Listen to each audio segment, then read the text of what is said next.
pelaku ngebegal nih, ngebegal leher Ivana nih. Gara-gara kamu nih, Ivana jadi begitu. Rindinya parah sampai nggak berhenti berdiri semua. Dan entah kenapa aku tiba-tiba jadi sedih banget sampai nangis. Udahlah, udah pulang ke Jepang aja. Tapi di Jepang juga nggak ada tempatnya. Sedih. Kayak ada street musician orang Jepang, cewek, itu bawain lagu Moshimo Mata Itsuka mungkin nanti di Jepang. Tapi dia nggak tahu itu dari Indonesia lagunya. Awalnya kan ada WhatsApp ya, masuk ya kan. Terus di situ ada tulisannya, halo ini nomor Hiro, ini Ariel. Sorry, ini Ariel siapa ya? Terus dia jawab, Ariel Noah. Ariel Noah! Ini beneran nih nomornya nih. Curang dong. Cakep, baik, suaranya bagus. Harus jahat dia, harus jahat. Gak ada kurangnya kan? Harus jahat, harus ada kurangnya.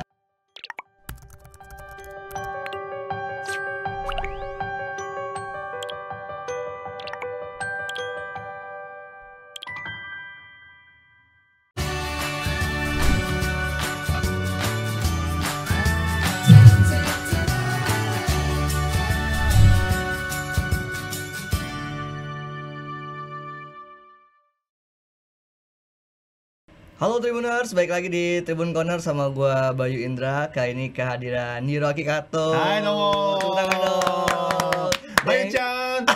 Oh, kalau saya Chan. Iya, boleh sih. Kalau akrab bisa pakai Chan. Oke. Kalau lebih sopan Bayu-san. Kalau saya manggil Hiro-san. Hiro-san. Bayu-san, Hiro-san. Tapi kalau akrab Bayu-chan, Hiro-chan boleh juga. Ada Tribun Corner belajar bahasa Jepang. Oke, terima kasih Hiro udah mampir ke sini. Sama-sama des. Sehat? Sehat des. Alhamdulillah nih. Masa ini emang harus sehat nih, harus. Yang utama tuh kesehatan. Iya, betul sekali. Karena lumayan padat ya schedule-nya. Sombong. Aktor nih. baru mulai. Mochi sama. Tentara Jepang. Nonton nggak teman-teman? Harus nonton. Nonton dong. Kita ngomong-ngomong soal Matsuya, berarti film Ivana. Boleh, mungkin. Ivana. Oh, ini serem banget. Ivana itu Risa Saraswati yang ini ya, nyanyi. kalau yang udah nonton nih pelaku ngebegal nih, ngebegal leher Ivana nih. Banyak banget sih aku terima di DM ya, DM di Instagram, Twitter gitu. Gara-gara kamu nih Ivana jadi begitu. Gue menasai. Gara-gara Jepang nih gitu ya. Mohon maaf. Tapi boleh mungkin di sharing Hiro.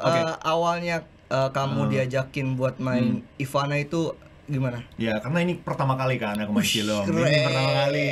Maksudnya film lebarnya pertama kali. Film pendek, film independen aku beberapa kali pernah main di Jepang juga, di Indonesia juga.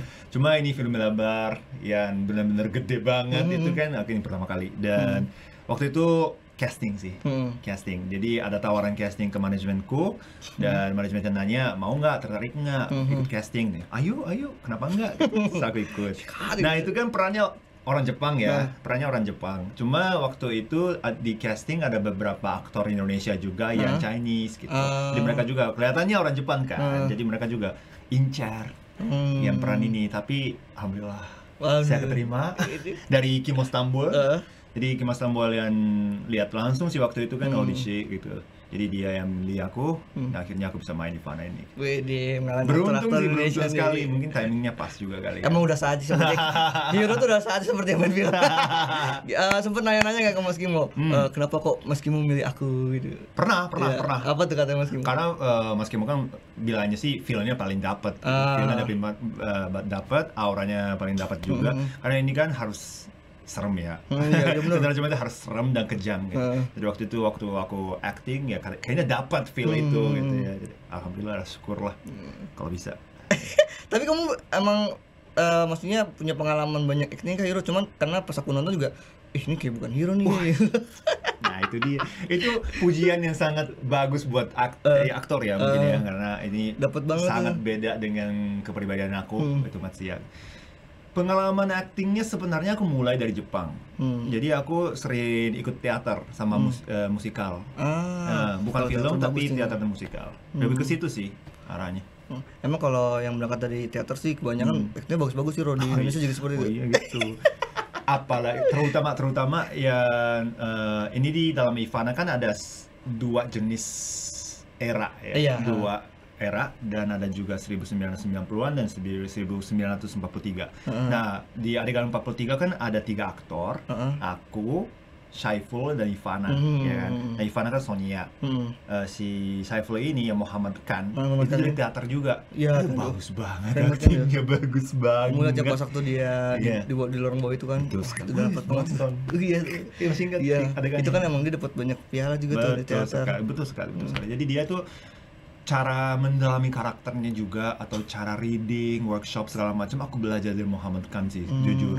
Dia itu bagus banget prosesnya juga. Kamu juga ikut ini nggak ngebantu untuk dialek Jepang ya? Karena kan dapat banget tuh Sonia itu. Nah, Sonia ya berperan Ivana di dalam film Ivana itu, dia cantik ya. Iya kan? Asli cantik ya. Tapi tanpa kepala serem. Nah itu dia. Sayang sekali, kasihan banget dia. Padahal cantik gitu. Harusnya lebih lama di layar gitu. Nah, Sonia itu dia sangat rajin ya, bekerja keras juga. Jadi aku ajarin bahasa Jepang ke dia karena ada dialog bahasa Jepang. Sebenarnya awalnya dia itu dialognya bahasa Belanda sebenarnya. Karena itu Ivana kan ada bukan campur sih, dia itu memang Belanda yang lahir di Indonesia gitu. Tapi ketika ngomong sama Masuya kan dia pakai Jepang tuh. Betul sekali. Jadi tambahan sih sebenarnya, skrip itu tambahan sebenarnya. Jadi diganti bahasa Belanda jadinya bahasa Jepang. Jadi aku ajarin dia belajar. Caranya aku rekam dulu kalimat dia, terus dia dengar, terus latihan. Gitu. Iya, dan habis itu ada workshop lagi. Aku ajarin terus sih Sonia sampai dapet ininya. Logatnya juga dapet. Ini emang maksudnya ini emang pengkhianat jadi sebungis itu kan. Bukan apa yang pengkhianat, tapi Ivana yang pengkhianat. Ceritanya ya, ceritanya. Jadi sebenarnya cerita antara aku, Ivana, dan Saiful itu semua tertulis di dalam novel Lisa Saraswati berjudul Ivana. Karena novel Lisa Saraswati yang berjudul Ivana itu lebih fokusnya ke kejadian kita bertiga. Atau salah satu lagi kakaknya Ivana namanya Elizabeth, dan juga bukan kakaknya sih, Elizabeth sama adiknya namanya Dimas. Iya. Jadi sebenarnya mereka yang ada di dalam novel. Jadi untuk bikin karakter Matsuya, mendalami karakter Matsuya, Ivana segala macam itu sangat terbantu oleh novel itu. Ya semuanya ceritanya ada di situ sebenarnya. Kamu baca sampai habis tuh novel? Berkali-kali, 5 kali lebih kali aku baca novel itu. Pandangan kamu soal sosok Matsuya ini seperti apa?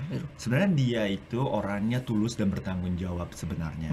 Jadi kenapa sebenarnya ini nggak diceritakan dalam film Ivana, tapi kenapa Matsuya itu sampai membunuh si Ivana itu karena terlalu cinta sih menurutku. Menurutku terlalu cinta Ivana.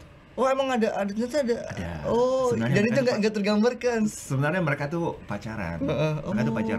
Cuma di situ ada salah communication dan salah paham juga, yang Matsuya itu menganggap Ivana mengkhianat Matsuya. Jadi terlalu cinta, akhirnya dia bunuh. Gitu ceritanya. Itu ternyata dibaliknya. Kalau yang baca novel pasti paham banget nih. Tapi Ivana memang kasihan sih. Dia itu lingkungan hidupnya, kejadian-kejadian yang terjadi di hidup dia itu sih kasihan semua sih. Ya pantaslah dia mau dendam ke orang lain. Dia benar-benar putus asa gitu. Kalau Iro berapa hari syutingnya? Berapa hari ya? Aku ikut syuting tuh hampir 10 hari. Tapi yang kru-kru lain yang main cast itu 36 hari di Cirebon. Selama syuting yang paling menantang buat Hiro apa? Apa megang pedang kah? Semuanya sih ya, karena ini pertama kali. Benar-benar aku nggak tahu prosesnya kayak gimana, urutannya kayak gimana, sistem syuting film itu kayak gimana. Yang benar-benar susah itu ya. Ini aku kagum sih, salut semua aktor yang di dunia ini. Main film itu susah banget karena aku kan dari teater atau musikal ya. Teater itu musikal itu biasanya kalau sekali mulai sampai selesai ada alurnya gitu kan. Jadi opening sampai ending itu semuanya sesuai dengan urutannya kan? Urutan. Kalau film itu beda ya. Shooting itu benar-benar acak-acak urutannya. Syuting hari buat scene yang ini, syuting itu scene ini. Jadi kadang-kadang ada juga kan, kita itu hari pertama udah take ending gitu. Biasanya, wah semuanya selamat gitu kan. Itu di hari pertama gitu kadang-kadang. Itu salut banget sih aku lihat teman-teman yang kayak gitu ya. Emosinya harus acak-acak dan bikin gitu untuk adegan Matsuya juga seperti itu, bukan sesuai dengan urutannya. Jadi itu sih tantangan buat aku yang pertama kali aku main film lebar yang seperti ini. Wow, kita tuh harus benar-benar harus tahu perasaan saat itu kayak gimana waktu di workshop, bukan di hari H. Ya, jadi supaya beberapa menit sebelum mulai syuting adegan itu kita harus udah siap mentalnya untuk main itu gitu. Waduh, aktor banget ya gue. Nah, berarti apa? Ngeri sih ngomongnya. Sok tahu. Harus dibiasakan nih mungkin ya. Abis ini mungkin banyak nih aku banyak belajar dari teman-teman aktor yang lain. Tapi dari sosok Matsuya yang menurut Hiro hal yang menarik apa nih? Hal yang menarik. Ini karena perannya orang Jepang, tapi kan aku nggak tahu ya zaman itu kayak gimana orang Jepang itu. Jadi ini bisa menjadi kesempatan aku belajar lagi sejarahnya juga atau ya tentara Jepang pada zaman itu kayak gimana gitu. Jadi aku baca buku juga atau aku nonton beberapa video untuk referensi tentara Jepang itu ya. Jadi sekarang aku lebih paham bertanggung jawabnya seperti apa tentara Jepang dan betapa kejamnya juga gitu ya. Oh maaf. Kayak gitu-gitu. Iya. Gak enak nih menimbalinya nih. Oke. Maaf dong. Iya. Jadi buat Hiro sendiri ketika dibilangin, kamu dapat nih peran Matsuya. Pertama kali yang perasaan kamu gimana tuh? Teriak sih. Gembira. Di kosan tuh teriak tuh. Iya pasti dong di kamar. Oh yes. I can do it. karena kurang yakin ya waktu ikut casting karena saingannya banyak juga, banyak yang ikut castingnya juga. Jadi waktu itu ada beberapa orang MD di situ juga, tapi mereka nggak bilang apa-apa. Jadi setelah selesai aku acting, gitu kan, terus mereka bilang, ya oke, terima kasih. Gitu aja kan, biasanya kan kalau casting audition itu. Jadi gak ada komentar apa-apa yang gak dibilangin. Kayaknya jelek deh ini actingnya, karena nggak ada komen apa-apa. Aku kan berharap, wah bagus ya kamu ya. Ini cocok banget nih Matsuya nih kayak gitu. Kalau harusnya ada ngobrol orang kayak gitu kan di antara mereka kan. Tapi mereka, ya terima kasih udah ikut casting tuh. Oh iya, itu aja.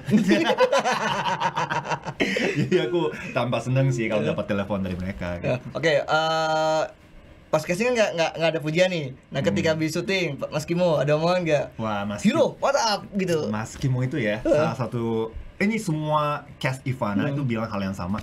Mas Kimo itu salah satu direktur yang paling supportive untuk casting, untuk cast.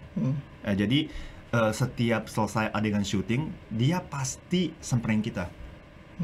Nggak ada loh kayak gitu direkturnya. Biasanya yang sutradaranya kayak gitu. Karena mereka sibuk angle ini itu kan. Tapi habis scene itu, habis scene yang terutama yang penting ya, penting dan susah, itu pasti Kimo-san samperin langsung ke cast dan bagus kamu, mantap kamu, bagus. Itu sangat membuat kita motivasinya iya naik lagi gitu. Jadi sangat suportif sih Kimo-san, itu selalu bilang begitu dan dia itu selalu bilang you did it man. Yes Kimo-san, I love you Kimo-san. Gitu. Semuanya jadi begitu nanti. Iya. Kamu juga terlibat dalam hebatnya termasuk golden scene lah ya, di mana pembentukan si sosok Ivana ini kan. Nah, iya. Karena Ivana ini ada karena kamu kan. Iya, betul. Nah, buat adegan itu yang mungkin kan teman-teman banyak yang belum nonton, kita nggak boleh banyak sih bilang. Banyak yang diulang kah atau pendalamannya ada pesan-pesan khusus kah dari Mas Kimo? Karena itu kan juga mengikuti CGI kan. Jadi iya, betul. harus gini ya gitu. Betul. Ada sih technically ya ada banyak advice dari bukan hanya dari Kimo-san tapi tim-tim produksi. Itu ada banyak masukan dan juga advice dan itu tuh kayak gerakannya benar-benar pas timingnya dan juga posisinya gitu kan. Jadi itu ya awalnya susah banget sih jujur karena teater itu lebih sedikit bebas ya. Ada sih posisi tertentu yang harus kita berdiri tapi ada sedikit kosongnya luangnya untuk bisa bergerak bebas. Tapi kalau film itu benar-benar harus di sini, harus di situ, derajatnya di situ juga, lihatnya di sini juga. Iya. Jadi itu awalnya susah banget. Makanya kita itu berulang kali workshop. Workshop itu benar-benar harus kita belajar 3 langkah ke depan, habis itu ke kanan dan segala macam itu semuanya kita di workshop. Iya. Dan pas hari H itu nggak ada apa-apa sih. Maksudnya nggak ada kendala apa-apa. Kamu nontonnya gimana pas nonton filmnya? Takut sih. Takut serem. Tapi pas pertama kali aku nonton waktu pas gala premier sama penonton lain, terharu sih. Terharu. Aku merinding sih kalau ada aku di layar yang gede itu, terus orang-orangnya, wah, tentara Jepang. Yes. Itu gua. Iya. Aku Matsuya. Iya. Tapi sayang sekali, Matsuya itu kan botak tuh. Karena itu kan 1,5 tahun yang lalu. Aku udah rambutnya panjang. Terus nggak ada jenggot juga. Gak ada yang kenalin. Sampai aku berdiri di depan panel Ivana yang waktu itu ada gala premier, terus ada seorang wartawan yang samperin aku, terus boleh interview nggak? Boleh. Ini siapa ya? Dia nanya, karena aku pakai pasti TV ya. Waktu itu gala premier kan aku pakai kimono. Ya, baju tradisional, kuncir kan gitu kan. Jadi aku lebih mirip Samurai X ya. Gagap itu ya kan. Samurai X ada di sini gitu kan. Terus aku pede di situ berdiri, terus orang yang samperin kan, ternyata nih wartawan nih mau interview kayaknya gue nih. Silakan aku bilang. Terus oke. Ini siapa ya? Sedih banget ya sih. Aku udah pede, udah siap gitu kan. Ini siapa ya? Oh, saya Hiroaki Kato sebagai Matsuya. Oh, Matsuya. Dia baru. Nah, itu dia. Tapi emang makeupnya beda banget. Itu keren yang makeup dan apa namanya? Kamu kelihatan kayak jenderal di situ filmnya. Karena kumisnya juga kan dibikinnya benar-benar yang keterawat banget seorang jenderal, terus bengis-bengisnya, jahat-jahatnya gitu. Dan kalau kamu sendiri selain merinding ngeliat haru kayak ada sedikit malu-malu atau gitu? Malu sih nggak ada sama sekali, malah bangga. Karena sebenarnya sebelum aku nonton langsung Ivana, ada beberapa adegan yang aku kurang pede sebenarnya hasilnya. Yang mana tuh kalau boleh di-sharing? Maksudnya aku maksimal nggak ya gitu, aku bisa sebagus itu nggak ya gitu. Itu pas syutingnya? Pas syutingnya bayanginnya, karena kita nggak bisa lihat. Iya, benar. Jadi kita yang acting, jadi ya Kimo bilang oke, tapi aku gimana ya, bagus nggak ya tadi ya gitu kan. Tapi pas lihat, bagus banget. Jadi nggak ada malu sama sekali, malah bangga gitu. Aku udah full 100% aku bisa pede untuk film itu. Jadi ketagihan main film? Yes. Untuk para sutradara nih. Tawarannya di mana tawarannya? Kalau butuh karakter wajah Jepang, ada Hiroaki Kato di sini. Ayolah. Saya selalu siap. Saya tinggal di Indonesia, Jakarta, sudah ada visa kerja. Yes.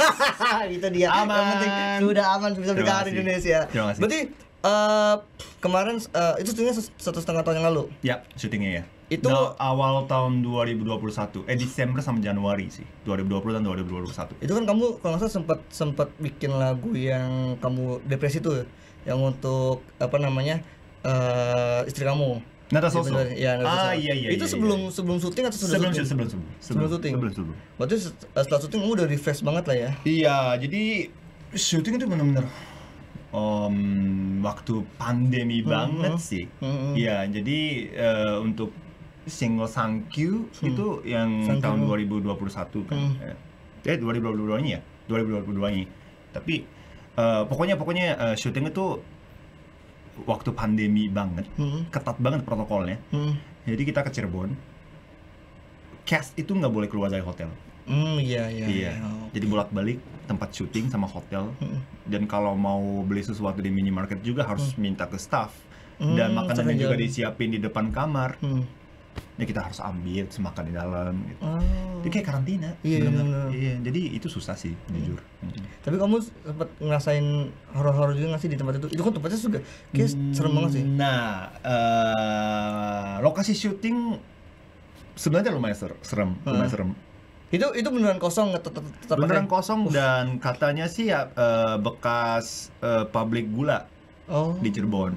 Udah lama memang dan gedungnya ya memang ala Belanda gitu kan. Jadi gede banget, luas banget, dan belakangnya juga ada halaman dan juga ada sumur beneran itu. Sumur bukan buatan. Iya, benar-benar ada sumurnya di situ. Dan lumayan sih, tapi untuk syuting kan banyak banget ya staffnya ya. Di waktu acting juga ada kamera 3, ada staffnya puluhan orang yang ada di situ. Jadi nggak serem sih sama sekali sih. Tapi yang justru yang dapat aneh-aneh itu waktu kemarin aku ikut Joner Lisa jurnalisa, YouTube jurnalisa Lisa Saraswati kan, dia bikin kan channel jurnalisa gitu kan, dia gitu ngomongin tentang hantu segala macam. Nah kemarin pas aku premier dan promo di Bandung, kita habis di bioskop langsung ke jurnalisa, dan kita keliling-keliling semua gedung di Bandung. Dan ceritanya dia panggil Ivana di situ gitu. Nah justru di situ aku dapatnya aneh-aneh. Silakan kalian lihat jurnalisa. Tapi itu beneran kamu selain di tempat itu sering-sering ngerasain yang aneh-aneh nggak? Soal horor-horor hantu? Biasanya enggak ya. Aku nggak ada sense seperti itu, dan juga aku nggak pernah lihat sesuatu yang seperti itu, gaib-gaib gitu, nggak pernah. Untungnya cuma di waktu jurnalisa itu tiba-tiba di sebuah tempat aku nggak berhenti merinding. Entah kenapa, merindingnya parah. Cuma aku sendirian, aku doang yang merinding. Yang ada 4 orang di situ, yang kawan-kawan ini 2 orang dari jurnalisa, 1 orang Muhammad Khan, yang Saiful itu. Jadi kita berempat ke sebuah gedung, dan kamar yang paling dalam itu ada dapur. Nah, sebelum aku masuk ke dapur itu, aku udah ada feeling yang nggak enak. Tapi 3 orangnya santai aja, karena mereka nggak merasa apa-apa. Mereka itu yang 3 orang itu malah merasa sesuatu di kamar sebelumnya. Tapi di situ aku nggak lihat apa-apa, aku nggak merasa apa-apa, santai aja. Kok nggak ada apa-apa, tapi mereka itu kayak ini dingin ya, karena bohong nih maksudnya. Terus di kamar berikutnya cuma aku yang kena. 3 orang tuh santai banget. Nah terus aku yang paling belakangan masuk ke kamar itu, merindingnya parah sampai nggak berhentinya, berdiri semua. Dan entah kenapa aku tiba-tiba jadi sedih banget sampai nangis. Tiba-tiba dia nggak tahu itu apa yang terjadi. Cuma aku doang yang merinding dan nangis. Dan kamu nggak tahu kenapa kamu sedih. Iya. Tapi katanya sih ya gaib-gaibnya udah hampir masuk ke aku. Tapi ada Ivananya sosoknya di lantai 1 katanya. Aku di lantai 4. Jangan-jangan kata Ivana, ini yang masuk ya. Mereka bilang sih, untung sih kamu nggak ketemu sama Ivana. Ivana marah banget katanya. Waduh, jangan gitu. Iya. Malah setelah tayang film tuh ada kayak gitu di jurnalisa. Nih Lisa Saraswati nih, gara-gara kamu nih. Teresa kasihan nih Teresa nih. Jauh-jauh dari Jepang ketakutan nih. Arigato Lisa-san, arigato. Oke. Kamu udah di acting, terus kalau misalnya bermusik masih tetap atau tetap deh gozaimasu. Tetap passionnya. Yang utama apakah akan musik atau mungkin nanti akan lebih banyak menerima actingnya? Iya, semuanya. Aku lebih santai di musik ya, karena aku suka banget musik. Dan tapi acting juga ya mulai berminat kembali setelah aku pernah main musikal dan teater di Jepang, yang sekarang berkobar lagi jiwa actingnya kalau di sini setelah main di Ivana. Jadi kalau ada tawaran, silakan. Tapi ya tetap aja aku suka dan senang main musik gitu. Oke. Ya. Single barunya Tidak Apa-apa. Hai, Tidak Apa-apa. Itu kalau dilihat liriknya, kayaknya orang yang santai itu nggak apa-apa. Iya betul. Gitu. Jadi apa yang aku pelajari dari teman-teman Indonesia itu, ada perubahannya. Iya, karena di Jepang itu terlalu serius ya. Mereka ya sampai agak kaku orangnya. Orang Jepang aja bilang kita terlalu serius teman-teman. Keterlaluan kadang-kadang orang Jepang gitu, keseriusan gitu ya, dan sampai agak kaku gitu orangnya. Gitu. Aku pertama kali aku datang ke Indonesia itu 2006. Waktu itu aku kuliah di UGM selama 1 tahun kan, sebagai exchange student waktu itu kan, ambil sastra Indonesia. Nah ini pertama kali aku tinggal di Indonesia tahun 2006 tuh aku langsung merasa wah santai ya orangnya. Gak buru-buru ya? Iya gak buru-buru ya. Mungkin janjian jam 3 ya, datangnya jam 3.30. Slow ya gitu. Iya, udah setengah jam nih. Jam 3 itu baru mau mandi gitu ya, mau berangkat. OTW kamar mandi. OTW kamar mandi itu biasanya gitu. Ya kan? Kayak gitu-gitu tuh jujur aja aku gak terbiasa kalau di Jepang. Awal-awalnya agak stres sih jujur. Tapi lama-lama ya memang hidup itu kayak gini ya gitu. Manusiawi gak sih gitu kayak gini. Kalau terlalu on time juga nggak seru sih menurutku ya. Karena kalau ada telat itu ada banyak drama-drama gitu. Ada yang bilang macet, padahal di Jogja waktu itu nggak ada macet sama sekali. Jogja bro, waktu itu tahun 2006 kan motor nggak ada macet sama sekali. Mana ada banyak mobil-mobil tuh. Sorry lu macet. Di mana nih kan Malun? Emang Jakarta. Jadi sih ya kayak gitu, ketawa-ketawa kayak gitu, communication kayak gitu tuh seru ya menurutku. Jadi apa yang aku pelajari dari teman-teman Indonesia, bukan hanya kayak gitu juga, tapi Aku udah tinggal di sini di Jakarta itu sejak tahun 2014, sudah 8 tahun di sini. Aku banyak belajar dari teman-teman Indonesia itu kalau ada sesuatu yang mendesak juga mereka bisa santai gitu. Jadi siap mentalnya tidak apa-apa dong, pasti bisa ada solusinya. Gitu. Orang Jepang itu, ya, gitu. Mereka panik duluan, gitu nggak ada solusinya kadang-kadang. Lalu kalau teman-teman Indonesia tuh bisa santai lah, masih ada 15 menit. Slow lah ya, gitu. Iya, rokok dulu. Deadline.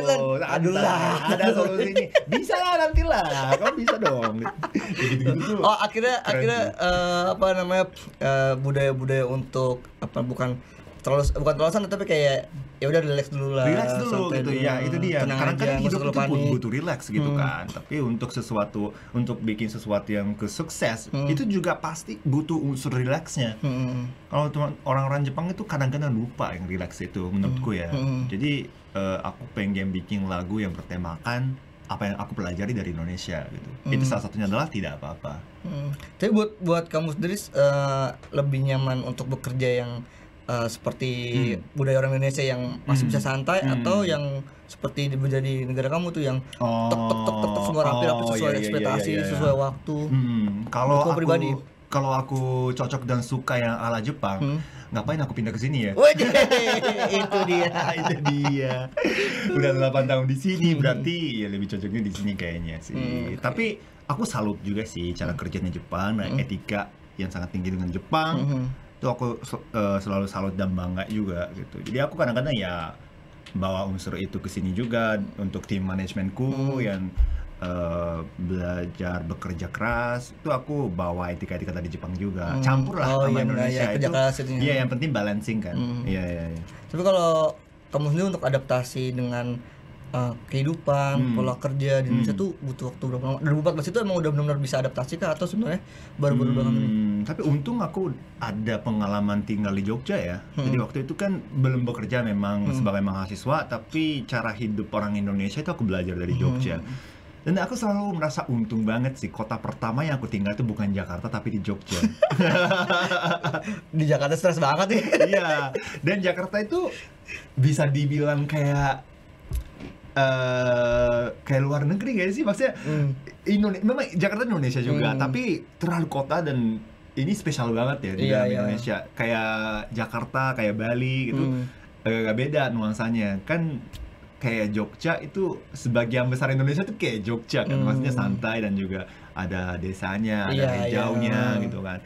Jadi aku banyak belajar di Jogja. Jadi adaptasinya memang butuh waktu itu 3 bulan awal lah masih adaptasi lah ya, cara bekerja, cara komunikasi atau mengalir aliran waktu semuanya butuh 3 bulan sampai adaptasi. Tapi setelah itu sih udah bener-bener enjoy Jogja, Indonesia. Dan setelah aku pindah ke Jakarta tahun 2014 juga ya karena udah tahu gitu kayak gitu-gitu dan sifat teman-teman Indonesia juga kayak gitu.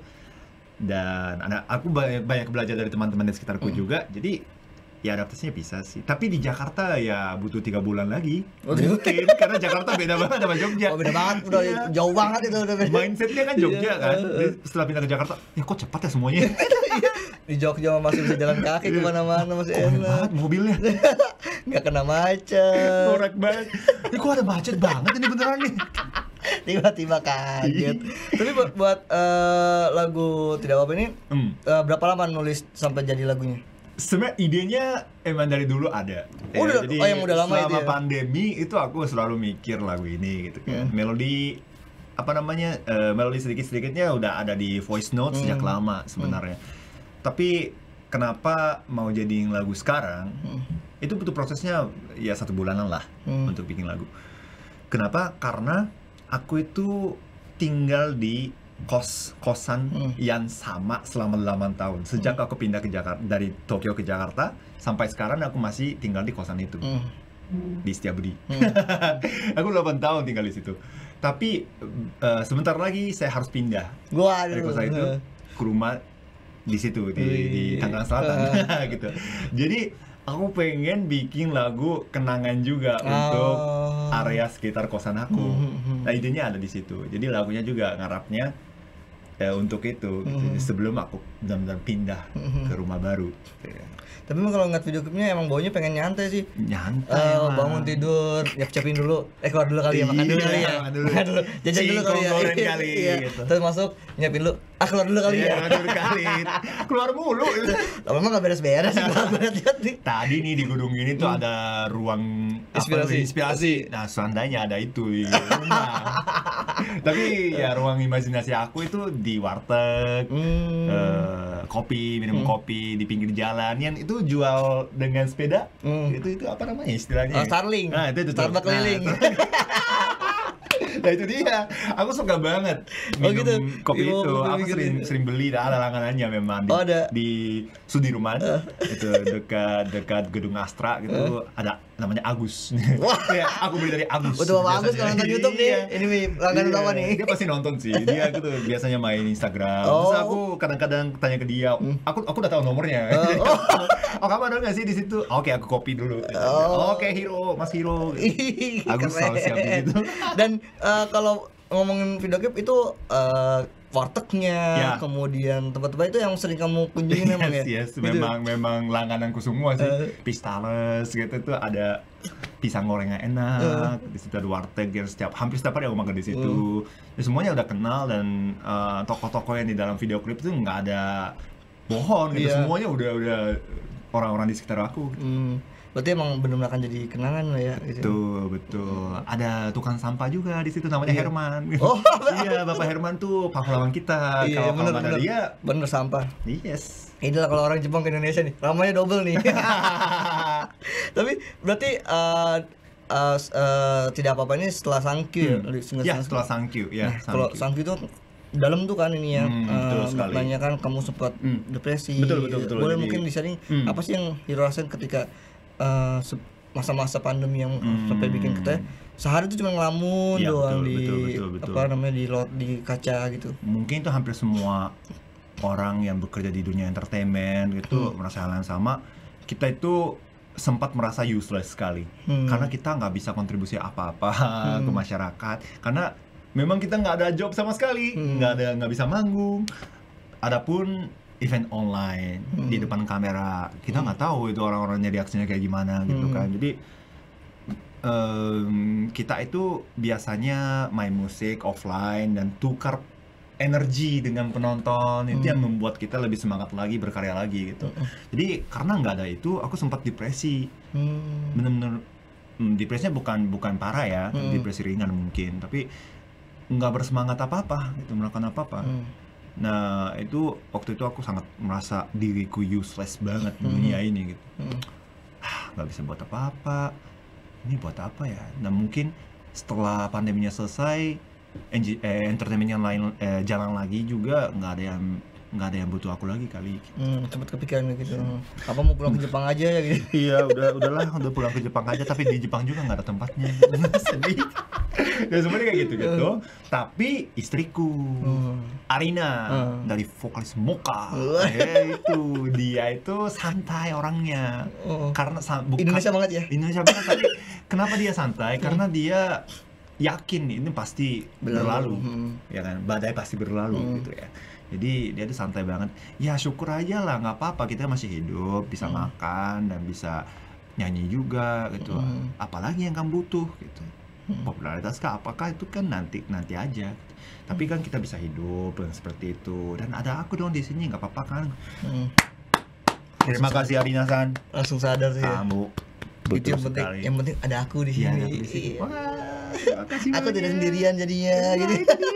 Jadi aku bikin lagu Sankyu buat istriku sebenarnya. Ya aku mau mengucapkan terima kasih kepada istriku yang selalu bantu aku waktu itu. Sankyu kan artinya ini judulnya angka 39. Nah itu bacanya Sankyu dalam bahasa Jepang. Sankyu itu thank you.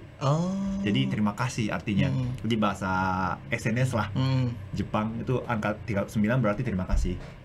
Nah itu lagunya terima kasih kepada istriku. Tapi kalau untuk angka 39 sendiri nggak ada makna khusus. Di Jepang kan terima kasih. Tapi kalau selain itu nggak ada yang khusus. Ada sih ulang tahunku. Tanggal 9 Maret.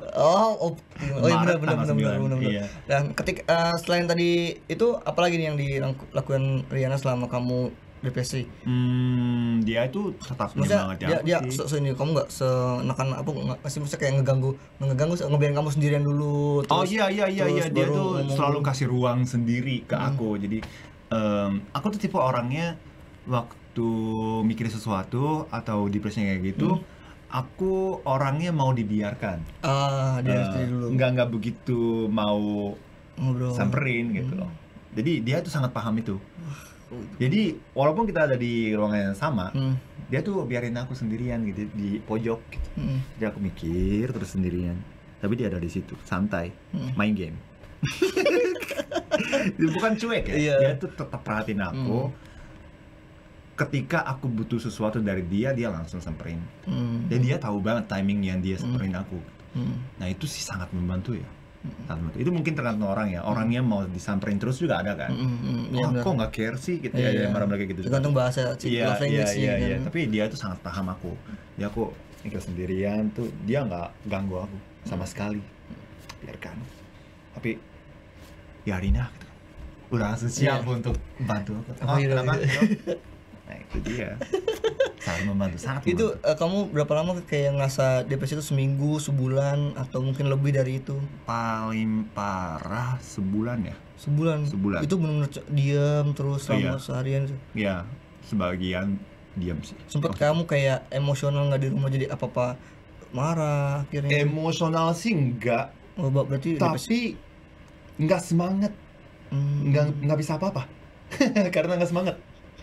Jadi banyak yang bilang karena pandemi nggak ada offline, nggak ada live, jadi mereka tuh banyak yang ciptakan lagu, berkarya selama pandemi kan. Nah itu nggak bisa aku waktu itu, nggak semangat sama sekali, nggak bisa berkarya apa-apa. Apa yang bikin Hiro sampai tidak ada inspirasinya itu? Ketakutan itu kah? Ketakutan iya mungkin, tapi ya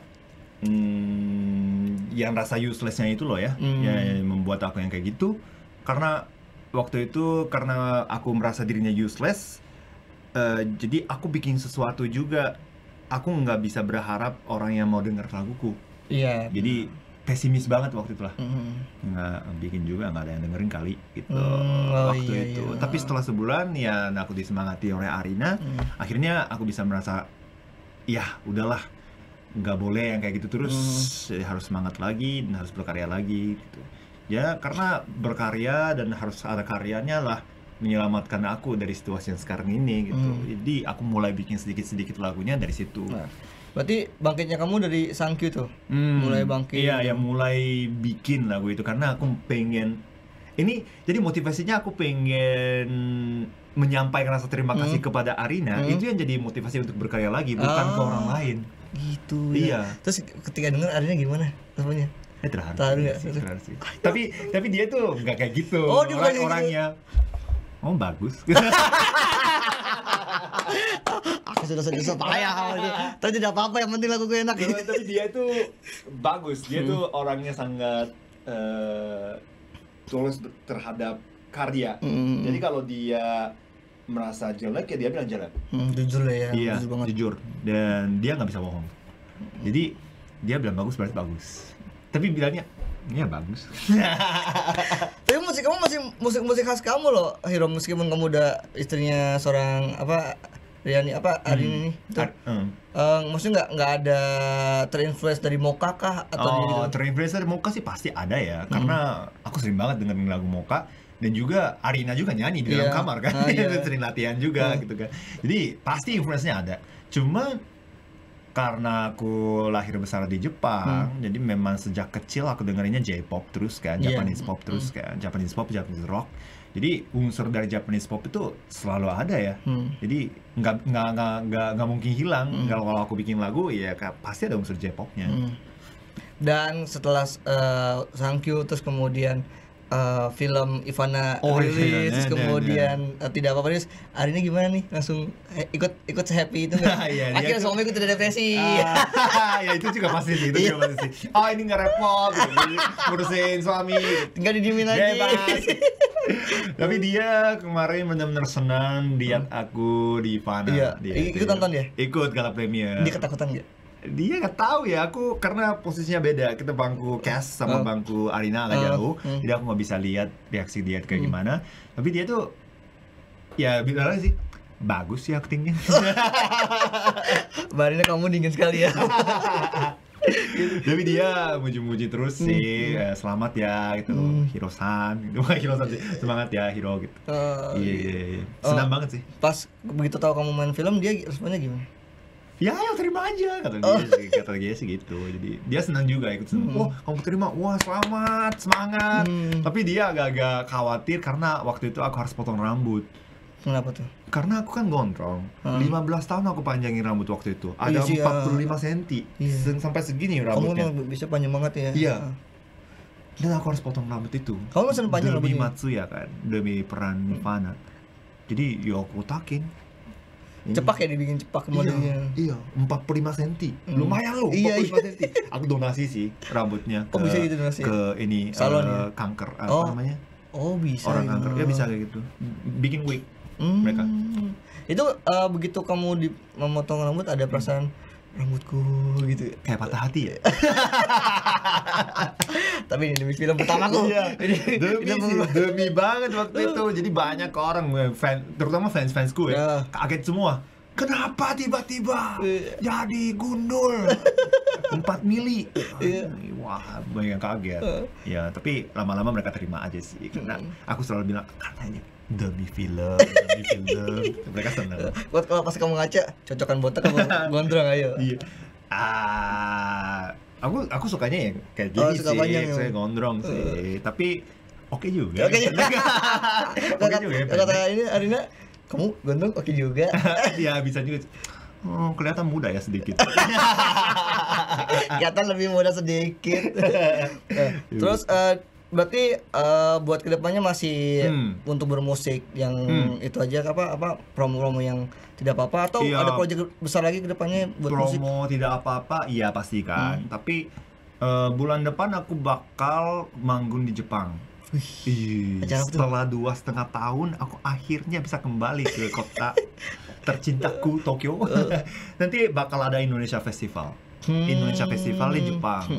Dan itu kedutaan besar juga terlibat sih di dalamnya. Jadi aku bakal nyanyi di situ dan aku udah bikin lagu buat acara itu. Tapi nanti dirilis juga, tapi nanti bulan depan mungkin ya. Kamu kalau sana bawain lagunya bahasa Jepang bahasa Indonesia? 2 bahasa. Iya, campur Indonesia dan Jepang. Berarti bakal bawain lagu-lagu yang kamu cover ke Jepang dong? Itu ya kalau dari request ya. Ya Ruang Rindu pasti. Moshimo Mata Itsuka mungkin nanti pasti. Nanti. Ya, itu sih pasti sih karena mereka minta gitu, menyanyi lagu itu. Dari semua karya kamu yang kalau tadi ngomongin yang ditranslate ke Jepang, yang paling disukai sama di Jepang tuh yang mana tuh? Ya paling terkenal sih pasti Moshimo Mata Itsuka ya dari Ariel Noah, mungkin nanti versi Jepang. Enak banget tuh kayak J-pop banget tuh emang. J-pop banget ya. Iya, emang aransemennya juga pintar si Ariel. Dan nyanyinya juga bahasa Jepang juga, perafalan juga bagus banget. Jadi banyak orang Jepang tersangka itu orang Jepang loh nyanyinya. Iya, kalau ngedengerin emang gitu deh. Iya. Sampai ada street musician orang Jepang cewek itu bawain lagu Moshimo Mata Itsuka mungkin nanti di Jepang. Tapi dia nggak tahu itu dari Indonesia lagunya. Oh, lagu iya, gara-gara itu masuk ke trending YouTube. Wah, iya. Jadi dia ambil dari situ lagunya. Itu tahun berapa ya? 2020 kalau nggak salah. 2019 atau 2020. Iya. Kamu kan yang translate itu. Aku translate, iya, aku bantu translate. Dan aku directing juga recordingnya untuk perafalannya. Jadi waktu itu juga sama sih kayak aku yang bikin demo dulu, aku nyanyi dalam bahasa Jepang, terus Ariel dengar, terus Ariel nyanyi gitu. Ikutin perafalan aku. Dan dia tuh bagus banget. Apa namanya listeningnya, daya listeningnya bagus sekali. Langsung bisa ucapin apa yang dia dengar. Katanya ada langsung yang WhatsApp kamu? Iya betul. Keren. Nah itu awalnya kan ada WhatsApp ya, masuk ya kan. Terus di situ ada tulisannya halo ini nomor Hiro, ini Ariel. Tapi kan nomor gitu sekian kan. Jadi nah ini pasti penipuan nih. Ariel nggak mungkin. Foto profilnya apa foto? Lagi manggung nggak atau foto profilnya kan nggak mungkin dia pakai foto sendiri kan, karena itu kalau ketahuan bahaya. Gitu. Jadi fotonya apa gitu lah. Gundam nggak mau. Bapak aja. Ya, tapi Ariel gitu kan. Terus aku langsung nanya, sorry ini Ariel siapa ya? Terus dia jawab Ariel Noah. ada Noah. Ini beneran nih nomornya nih. Tapi nggak ada yang tahu kan di sekitar aku juga. Jadi ya udah, Mas bisa telepon nggak sebentar? Kata dia apa kata? Terus ya udah telepon terus. Aku denger suaranya, hati-hati kan, itu takutnya penipuan. Iya benar-benar. Ini Hiroaki Gato ini Ariel San Noah gitu. Ya ini Ariel Noah, ini beneran nih. Jadi aku akhirnya suruh dia kirim foto. Wah, coba foto ya. Buat aku yakin. Kurang ajar banget ya. Iya, takut penipuan. Gak apa-apa sih. Gak apa-apa ya. Gak apa, aku takut penipuan. Tapi ya memang gitu, langsung ada WA dari dia gitu ya. Tapi kerjasamanya enak banget sih, dia baik banget. Jadi aku langsung berangkat ke studionya Ariel. Musik Gato. Iya. Dan translate-nya di situ langsung di depan Adele. Jadi aku langsung nanya-nanya ini maknanya apa, ini kosakatanya ini boleh nggak? Gitu kita diskusi di situ langsung terus jadi di situ. Kalau ngobrol suaranya enak juga. Enak banget. Enak banget ya. Dia itu cakep ya. Cakep gitu. Pantes ya Pak, masih banyak yang ngefans ya. Bukan hanya cakep, tapi baik orangnya. Baik ya? Nah, curang dong. Cakep, baik, suaranya bagus. Harus jahat dia, harus jahat. Gak ada kurangnya kan? Harus jahat, harus ada kurangnya. Tapi kalau kamu baca liriknya gimana sih, Rob? Bagus banget nggak? Bagus buat kamu, buat kamu. Aku percaya diri banget sih waktu itu kan. Sebenarnya lagu itu sebelum aku ada yang translate orang Jepang, fansnya Ariel. Beberapa tahun yang lalu udah lama banget dia kirim translate-nya, tapi Ariel merasa itu kurang lengkap hasil translate-nya. Jadi aku cek dulu setelah itu. Jadi aku yang menyempurnakan lah lirik-liriknya. Dan hasilnya memang bagus banget sih menurutku. Jadi orang Jepangnya dengar dan baca liriknya juga nggak ada yang aneh. Kadang-kadang ya ada translate dari bahasa Indonesia ke bahasa Jepang pasti ada bagian yang agak aneh bahasa Jepangnya. Tapi kalau untuk itu sama sekali nggak ada. Bagus banget, benar-benar natural. Jadi wajar sih orang Jepang yang anggap itu bukan dari Indonesia tapi lagu Jepang gitu. Iya. Dan lirik asli juga bagus ya? Lirik asli juga bagus. Dan untuk di Jepang kan nggak sulit ya? Nggak sulit waktu itu. Ada beberapa bagian yang kurang cocok dengan melodinya kan. Sebenarnya kalau bahasa Jepang itu kayak ada intonasinya juga. Kalau Indonesia kan cuek kan, cinta sama cinta itu sama kan. Oh iya. Kalau bahasa Jepang itu hashi sama hashi itu artinya beda gitu. Jadi ada beberapa bagian sih kayak gitu, melodinya harus menyesuaikan dengan kosakata yang aku mau pakai gitu. Jadi kita diskusi di situ, langsung di tempatnya Ariel. Oke. Setelah ngerilis Sankyu sempat depresi, tapi Hiro jadi banyak ini ya, banyak kesibukannya berarti setelah itu ya. Alhamdulillah ya. Katanya juga jadi vokal director buat JKT48. Oh iya. Dan itu bareng ini ya, Arina kan? Bareng Arina, betul. Coba gimana sih kalau kerja bareng sama istri tapi vokal director? Biasa kan kamu nge-translate. Iya, benar. Ini vokal director loh. Apa yang sungguh kaget sih waktu itu. Sebenarnya ada tawarnya untuk Arina karena ini single pertama untuk JKT48 dalam bahasa Inggris. Originalnya kan kedua ini, single originalnya kedua. Tapi ini pertama kali mereka nyanyi dalam bahasa Inggris. Dan mungkin di dalam tim manajemen JKT48 kayaknya ada fansnya Moka. Gitu kayaknya ya. Aku tebak sih. Jadi dia yang undang Arina, dia mau pakai Arina sebagai vocal director. Dan juga dia bilang Hiroaki Kato-san juga tolong ikut sebagai vocal director juga gitu. Jadi kita kasih workshop, latihan, vocalizing ya sedikit-sedikit dan juga pelafaran bahasa Inggris sih. Kalau jadi Arina lebih fokus ke pelafaran bahasa Inggris dan vocalizing ini yang ajarin juga ke mereka. Begitu ditawarin apa yang dipikiran kamu, kan kamu juga sama JKT juga beberapa kali udah lama sih bekerja samanya, maksudnya sering satu acara dan pernah manggung bareng juga gitu kan. Jadi aku udah tahu beberapa membernya, tapi kalau Arina itu benar-benar pertama kali ketemu membernya kan, jadi excited sih. Dan member-membernya juga excited, ada beberapa fans Moka juga di situ. Iya. Padahal mereka masih pada kecil ya. Kecil. Tapi itu udah belasan tahun masih tahu lagu Moka mereka. Masih segini mereka. Tapi mereka ada beberapa yang suka Moka emang. Jadi ada yang punya CD, ada yang bisa nyanyi lagu beberapa Moka gitu kan. Mereka tuh benar-benar salut dan kagum Arina sih. Ngedirect 9 member gimana? Susah nggak kamu? Awalnya susah ya, maksudnya recordingnya yang susah ya.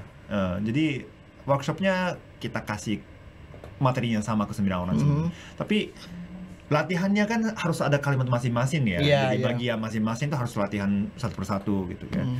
Terutama ada member namanya Fanny. Itu ada bagian yang banyak dan juga ada rapnya.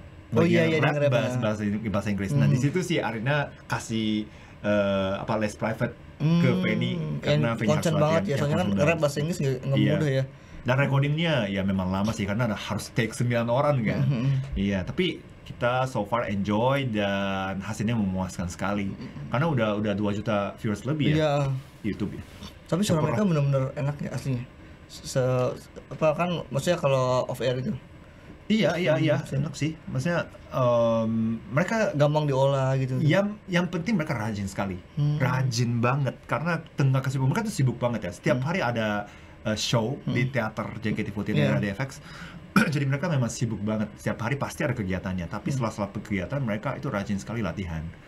Jadi setelah workshop sampai recording ada peningkatan yang sangat signifikan di antara member-membernya. Memang suaranya ada yang bagus, ada yang biasa, jujur ya. Tapi karena rajin dan juga bertanggung jawab lah untuk tugas mereka, akhirnya hasilnya ya bagus gitu. Kita sangat enak untuk ngajarin mereka. Dan mereka juga ini ya gampang diajarin gitu. Kalau sempat dilihat di cuplikan video kamu kan viral tuh ya. Iya, benar. Itu yang kamu ngobrol di YouTube tuh. Oh iya, Marina. Iya, benar. Jadi itu sih mereka itu sangat kooperatif ya. Bekerja sama juga enak sih. Mereka tuh polos, jujur, rajin. Tapi itu proyek pertama kamu sama ini Arina? Barengan? Sebagai vokal director iya ya. Iya, semoga untuk kedepannya ada lagi. Tapi gimana kerja sama istri? Sempat ada maksudnya gimana tukar pikirannya? Enggak sih, kagum sih, aku selalu kagum ya karena aku mulai dari fans Mocha ya, fans Arina. Iya, banyak banget sampai kayak kamu nih.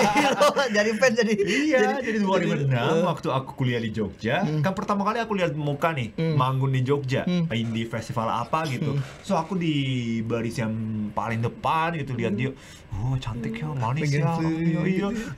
Ada Suli, bukan Suli sih, flute ya. Main flute. Cantik sekali. Seandainya aku bisa jadi secret admirer-nya dia. Jadi show beneran. Tapi jadi kagumnya. Jadi aku start dari kagumnya. Jadi sampai sekarang sih masih ada rasa kagumnya ke dia. Jadi kerjasamanya enak sih karena aku selalu kayak look up dia gitu. Dan dia juga kalau ke kamu gimana? Apa tetap kayak apa namanya? Nggak berubah dari awal kamu kenal sama dia kah gitu? Enggak sih, dia sangat friendly ya. Sangat friendly. Itu manis ya dia ya. Itu manis sekali. Jadi mungkin semua orang atau fans Arina atau orang yang pernah nonton Arina atau dengar suaranya Arina pasti mereka merasanya manis orangnya gitu.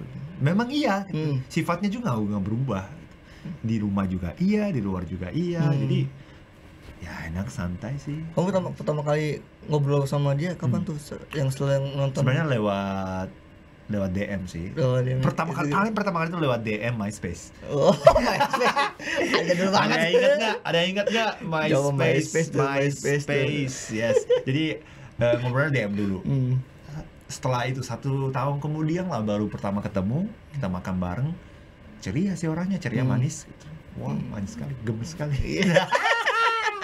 Sampai kamu berani mengutarakan perasaan. Iya, tapi kita itu ada cerita yang panjang. Itu panjang ya? Iya, jadi kita itu sempat hilang kontak 5 tahun, 6 tahun. Akhirnya ketemu lagi sampai nikah gitu. Jadi kenalnya 2008, tapi nikahnya 2019. Iya, jadi ada waktu jedahnya masing-masing. Jalani hidup masing-masing, hilang kontak, tapi jalannya, ketemu lagi di situ. Sama-sama dewasa. Iya, sama-sama dewasa, ya betul sekali. Jadi jodoh tak kemana-mana sepertinya sih. Oke, siap. Oke nih, terakhir nih Hiro, sebelum kita tutup. Berarti kedepannya ada proyek-proyek apa lagi nih buat seorang Hiro kita? Nih, itu bulan depan nih bakal berangkat ke Jepang untuk Indonesia Festival tanggal 7 Indonesia Festival 7 Agustus. Dan setelah itu langsung balik lagi sih dan promo Ivana lagi gitu. Semoga bisa tetap ada di bioskop. Ini kan kemarin KKN 9 juta penonton lebih dan mereka ada di bioskop selama 70 hari. Itu sebuah rekor kan, 70 hari tetap ada di bioskop. Semoga Ivana juga bisa bertahan selama 2 bulan lah ya bisa dibilang. Jadi itu juga iya. Dan aku udah siapin beberapa single lagi untuk tahun ini. Dan tahun depan bakal ada album. Wih, nah itu jadi fokus ke musik juga sih. Materi-materi albumnya yang sebelum-sebelumnya atau baru-baru? Single-singlenya udah masuk semua juga, tapi aku sediain beberapa lagu khusus buat album juga. Wih, udah dibocorin belum namanya kan seperti apa? Namanya sih belum ada sih, tapi fokusnya ke lebih fokusnya ke kehidupan, life gitu ya, life goes on. Nggak tahu ya. Image-nya sih seperti itu. Jadi aku pengen fokus ke sehari-hari atau kehidupan di dalam satu album gitu. Aku pengen ceritain di dalam situ. Fokusnya ke situ sih. Siap. Sukses buat Hero ke depannya. Ada. Terima kasih udah mampir ke sini. Sukses buat kalian semua juga. Terima kasih buat teman-teman Tribuners yang udah nonton Tribun Corner kali ini. Tonton terus konten-konten Tribun Corner selanjutnya. Bye. Di sore menuju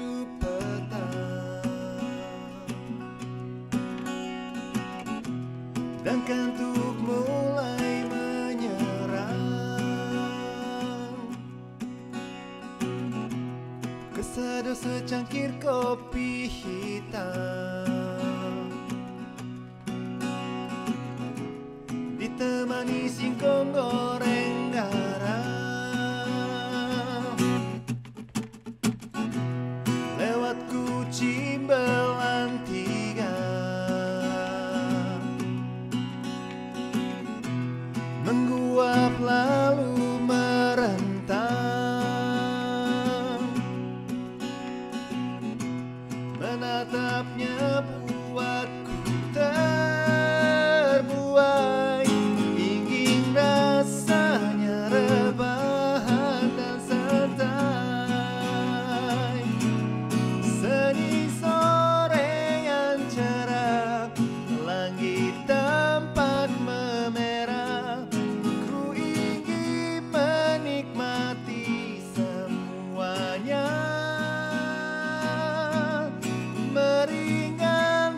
kepala karena penat bekerja, tidak apa-apa, santai sejenak,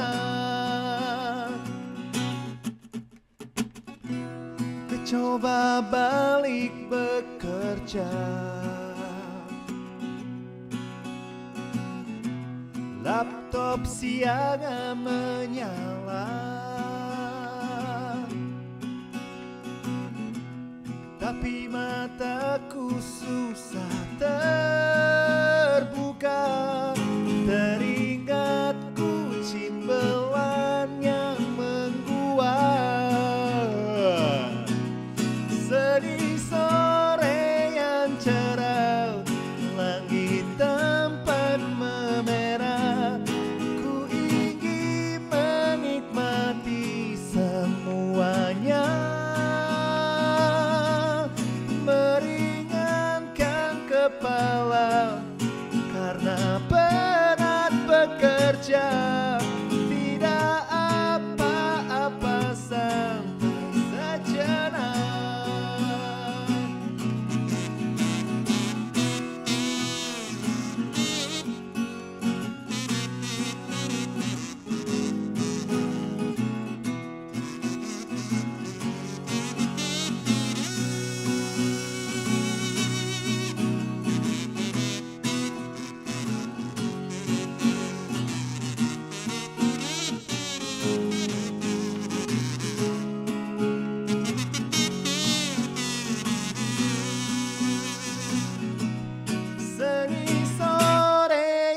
Cerah, langit tampak memerah, ku ingin menikmati semuanya, sungguh nikmat rasanya, inilah Indonesia.